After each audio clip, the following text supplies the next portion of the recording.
নিরাপত্তা কে দিবে? প্রশাসন দিতে হবে নিরাপত্তা। কিন্তু দেখেন আপনারা যে পুলিশে আপনারা জানতে পেরেছেন যে 4 জন না কয়েকজনকে গ্রেফতার করেছে।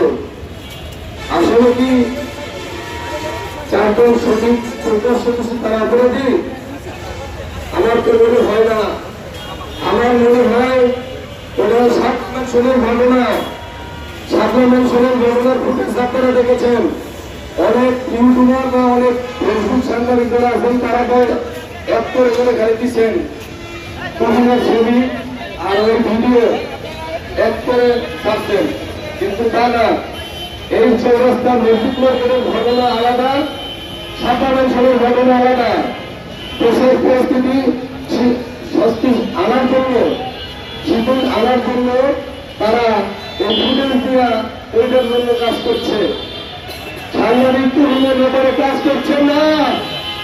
সাংবাদিক তুলিমের মৃত্যুর জন্য প্রশাসন এখনো গ্রেফতার করতে পারে না, কারণ তারা শুধু এই ফুটেজ দিয়েই তারা কাজ করছে। প্রশাসনকে আমি বলেছি এই যে সরকার সেখান থেকে গিয়েছে, এখানে সিসিটিভির ফুটেজ আছে এবং মসজিদ মার্কেটের কোনায় সেই কর্মস্থানে কাজ দিয়ে তারা চলে গেছে। ওখানে হানিফ নামের এক দোকানদার মাওলানা হানিফ, তার দোকানেও ফুটেজ আছে। আপনারা নিয়ে ফুটেজ দিয়ে আপনারা সন্ত্রাসদের গ্রেফতার করেন। সারা বাংলাদেশে এখন মানববন্ধন এবং আন্দোলন চলছে এবং চলবে। ততক্ষণ পর্যন্ত এই ফাঁসির কাস্তুরিতে না যাবে, ততক্ষণ পর্যন্ত আমাদের এই আন্দোলন চলতে থাকবে।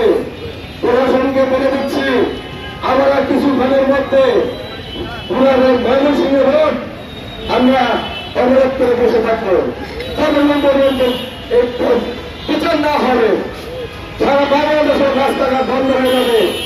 যখন সাংবাদিকের প্রতিবাদ একটাই, আর একজন সাংবাদিকের যদি কোনো বিপদ না হয় সে নিরাপত্তা দিতে হবে। আমি মনে করি এই যে 7 মানুষের ঘটনা আলাদা আর এই আমাদের সাংবাদিক তরুণের ঘটনা আলাদা। এখানে একটা বিষয় আমি ক্লিয়ার করে দিচ্ছি। 7 মানুষের ঘটনার একটা মহিলাকে দেখা যাচ্ছিল, আপনারা দেখতে পাচ্ছেন। এটা ছিল একটা বোরকা পরা মহিলা, সে পিঙ্ক কালার। আর তরুণকে যারা মেরেছে তাদের সঙ্গে একটা মহিলা ছিল, সে মহিলা ছিল কালো বোরকা পরা। এবং 7 মানুষের ঘটনার ভিতরে দাঁড়িয়ে লোক ছিল, আর তরুণের ঘটনাগুলো দাঁড়িয়ে ছিল না।